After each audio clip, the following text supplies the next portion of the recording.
Hey everyone, welcome back to the daily reading schedule of Bhagavad Gita as it is.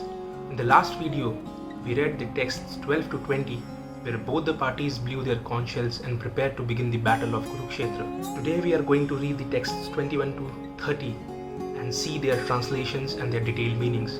I have enabled the subtitles for all my videos now, so if you can't really understand the Sanskrit pronunciation that is made by me, you can always refer to the subtitles. So let's begin reading the texts 21 and 22 first. Texts 21 and 22. Arjuna Uvach Senayor Ubhayor Madhye Ratham Sthapaya Me Achyutya Yavad Etan Nirikeyasam Yodhu Kaman Avasthitan Kairmaya Saya Yodhavyam Asmin Rana Samudyame. Arjuna said, O infallible one, please draw my chariot between the armies so that I may see who is present here, who is desirous of fighting and with whom I must contend in this great battle attempt.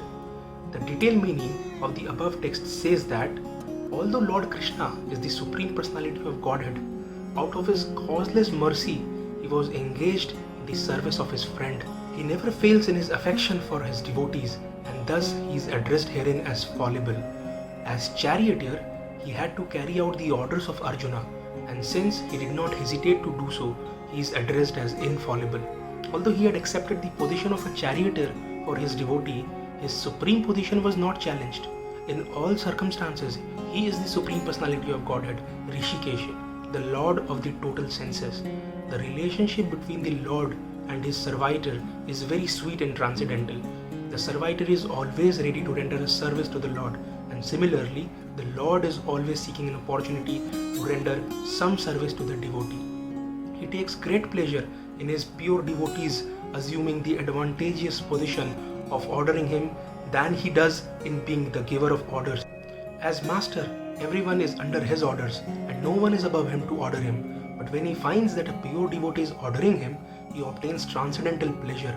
Although he is the infallible master of all circumstances, as a pure devotee of the Lord, Arjuna had no desire to fight with his cousins and brothers, but he was forced to come onto the battlefield by the obstinacy of Duryodhan, who was never agreeable to any peaceful negotiation. Therefore, he was very anxious to see who the leading persons present on the battlefield were. Although there was no question of a peacemaking endeavor on the battlefield, he wanted to see them again and to see how much they were bent upon demanding an unwanted war. Let us see text 23 now. Yutsya manan avekshya aham ya ite atra samagata dharatarashtrasya durubuddher yuddhe priya chikirsava. Let me see those who have come here to fight, wishing to please the evil-minded son of Dhritarashtra. The detailed meaning of the above text says that it was an open secret that Duryodhana wanted to usurp the kingdom of the Pandavas by evil plans in collaboration with his father Dhritarashtra. Therefore, all persons who had joined the side of Duryodhana must have been birds of the same feather. Arjuna wanted to see them in the battlefield before the fight was begun, just to learn who they were, but he had no intention of proposing peace negotiations with them. It was also a fact that he wanted to see them to make an estimate of the strength which he had to face. Although he was quite confident of victory, because Krishna was sitting by his side. Let us see text 24. Sanjaya Uvach Eva Mukto Rishikesho Gudakeshana Bharata Senayor Ubhayor Madhye Sthapayitva Rathottamam. Sanjaya said, O descendant of Bharata, being thus addressed by Arjuna, Lord Krishna drew up the fine chariot in the midst of the armies of both parties. So we find that in this verse, Arjuna is referred to as Gudakesh. Gudaka means sleep, and one who conquers sleep is called Gudakesh. Sleep also means ignorance. So Arjuna conquered both sleep and ignorance because of his friendship with Krishna. As a great devotee of Krishna, he could not forget Krishna even for a moment, because that is the nature of a devotee. Either in waking or in sleep, a devotee of the Lord can never be free from thinking of Krishna's name, form, quality and pastimes. Thus a devotee of Krishna can conquer both sleep and ignorance simply by thinking of Krishna constantly. This is called Krishna consciousness or Samadhi. As Rishikesh, or the director of the senses and mind of every living entity, Krishna could understand Arjuna's purpose in placing the chariot in the midst of the armies. Thus he did so and spoke as follows. Let us see what Krishna spoke in text 25. Bhishma Drona Pramukhata Sarvesham cha Mahikishatam Uvacha Partha Pashyaitan Samavetan Kurun iti. In the presence of Bhishma, Drona and all other chieftains of the world, Rishikesh, the Lord said, "Just behold Partha, all the Kurus who are assembled here." Here is an interesting angle to the above text. As the super soul of all living entities, Lord Krishna could understand what was going on in the mind of Arjuna. The use of the word Rishikesha in this connection indicates that he knew everything, and the word Partha, or the son of Kunti or Pritha, is also similarly significant in reference to Arjuna. As a friend, he wanted to inform Arjuna that because Arjuna was the son of Pritha, the sister of his own father Vasudeva, he had agreed to be the charioteer of Arjuna. Now, what did Krishna mean when he told Arjuna to behold the Kurus? Did Arjuna want to stop there and not fight? Krishna never expected such things from the son of his aunt Pritha. The mind of Arjuna was thus predicated by the Lord in friendly joking. Let us see text 26. Tatra pashyat sthitan partha pitrin atha pitamahan acharyan matubulan britran putran potran sakhims tatha swasuran suridras chaiva senayor ubhayor api. There Arjuna could see within the midst of the armies of both parties his fathers, grandfathers, teachers, maternal uncles, brothers, sons, grandsons, friends, and also his father-in-law and well-wishers, all present there. On the battlefield, Arjuna could see all kinds of relatives. He could see persons like Bhurisrava, who were his father's contemporaries, grandfathers Bhishma and Somadat, teachers like Dronacharya and Kripacharya, maternal uncles like Salya and Sakuni, brothers like Duryodhan, sons like Lakshmana, friends like Ashwathama, well-wishers like Kritavarma, etc. He could see all these armies which contained many of his friends. Text 27. Tan shamikshya sa kaunteya sarvan bandhun avasthitan kripaya parav yavasto visiddhan idam abravid. When the son of Kunti, Arjun, saw all these different grades of friends and relatives, he became overwhelmed with compassion and spoke thus. Text 28. Arjuna Uvaj Drishtavimam Swajanam Krishna Yutsum Sampusthitam Siddhanti Mama Gatrani Mukham cha Parisusyati. Arjuna said, "My dear Krishna, seeing my friends and relatives present before me in such a fighting spirit, I feel the limbs of my body quivering and my mouth drying up." The purport of the text says, any man who has genuine devotion to the Lord has all the good qualities which are found in godly persons or in the demigods, whereas the non-devotee, however advanced he may be in material qualifications by education and culture, lacks in godly qualities. As such, Arjuna, just after seeing his kinsmen, friends and relatives on the battlefield, was at once overwhelmed by compassion for them who had so decided to fight amongst themselves. As far as his soldiers were concerned, he was sympathetic from the beginning, but he felt compassion even for the soldiers of the opposite party, foreseeing their imminent death. And so thinking, the limbs of his body began to quiver and his mouth became dry. He was more or less astonished to see their fighting spirit. Practically the whole community, all blood relatives of Arjuna, had come to fight with him.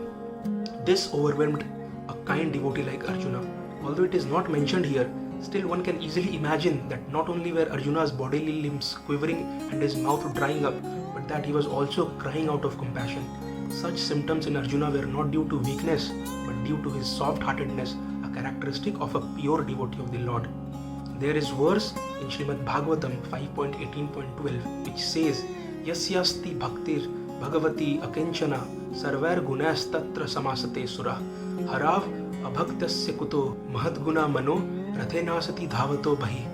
One who has unflinching devotion for the personality of Godhead has all the good qualities of the demigods, but one who is not a devotee of the Lord has only material qualifications that are of little value. This is because he is hovering on the mental plane and is certain to be attracted by the glaring material energy. See text 29. Vepatuscha sarire me roma harsascha jayate gandivam sramaste hastat tvakchaiva paridhyayate. My whole body is trembling and my hair is standing on end. My bow Gandiva is slipping from my hand and my skin is burning. Now this text says that there are two kinds of trembling of the body and two kinds of standings of the hair on end. Such phenomena can occur either in great spiritual ecstasy or out of great fear under material conditions. There is no fear in transcendental realization. Arjuna's symptoms in this situation are out of material fear, namely loss of life. This is evident from other symptoms also. He became so impatient that his famous bow, Gandiva, was slipping from his hands. and because his heart was burning within him, he was feeling a burning sensation of the skin. All these are due to material conception of life. Let's see text 30. Na cha saknomi avasthatum brahmamatva chama manah nimittani cha pashyami viparitani keshava. I am now unable to stand here any longer. I am forgetting myself and my mind is reeling. I foresee only evil, O killer of the Kesi demon. So, in this text we see that due to his impatience, Arjuna was unable to stand on the battlefield and he was forgetting himself on account of the weakness of his mind. Excessive attachment for material things puts a man in bewildering condition of existence. Bhayam dvitiya abhiniveshata. Such fearfulness and loss of mental equilibrium take place in persons who are too affected by material conditions. Arjuna envisioned only unhappiness in the battlefield. He would not be happy even by gaining victory over the foe. The word nimitta is significant. When a man sees only frustration in his expectations, he thinks, why am I here? Everyone is interested in himself and his own welfare. No one is interested in the Supreme Self. Arjuna is supposed to show disregard for self-interest by submission to the will of Krishna, who is everyone's real self-interest. The conditioned soul forgets this and therefore suffers material pains. Arjuna thought that his victory in the battle would only be a cause of lamentation for him. So friends, summarizing today's learnings, we can say that even though Arjuna was prepared for the battle, when he saw all his relatives standing in the battlefield, he got overwhelmed and all sorts of thoughts started coming to him. We all have had such overwhelming moments in our lives at some point of time where we are not able to make sense of the situation. We really want that particular situation to get over somehow or the other because we are afraid to face it due to our own convictions and conditionings.